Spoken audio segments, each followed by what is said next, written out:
খুব শীঘ্রই যেন সক্রিয় হয় এবং এগুলার বিরুদ্ধে পদক্ষেপ নেয়। না হয় আমরা অবশ্যই একটা ভালো অথবা একটা সুষ্ঠু ডাকসু অবশ্যই পাবো না। প্রতি বেলায় বেলায় তো কিন্তু লিখিত অভিযোগ দেওয়া সম্ভব না।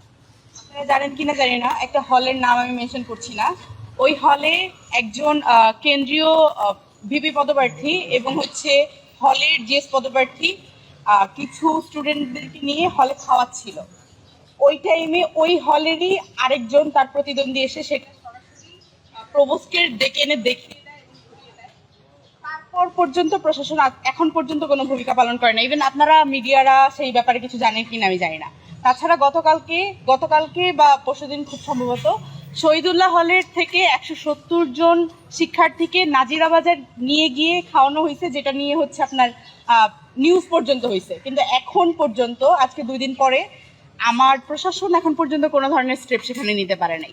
সুতরাং এখানে পরিষ্কারভাবে দেখা যাচ্ছে যে প্রশাসনের নাকের ডগার উপর বসে বসে এইসব কাজ চলতেছে অ্যান্ড প্রশাসনের নীরব সম্মতির ভিত্তিতে এই কাজগুলো হইতেছে। তো এখানে আমাদের আসলে তাদের প্রতি একটাই আহ্বান থাকবে যে তারা খুব শীঘ্রই যেন সক্রিয় হয় এবং এগুলার বিরুদ্ধে পদক্ষেপ নেয়। না হয় আমরা অবশ্যই একটা ভালো অথবা একটা সুষ্ঠু ডাকসু অবশ্যই পাবো না বলেই আমরা মনোকামনা করছি।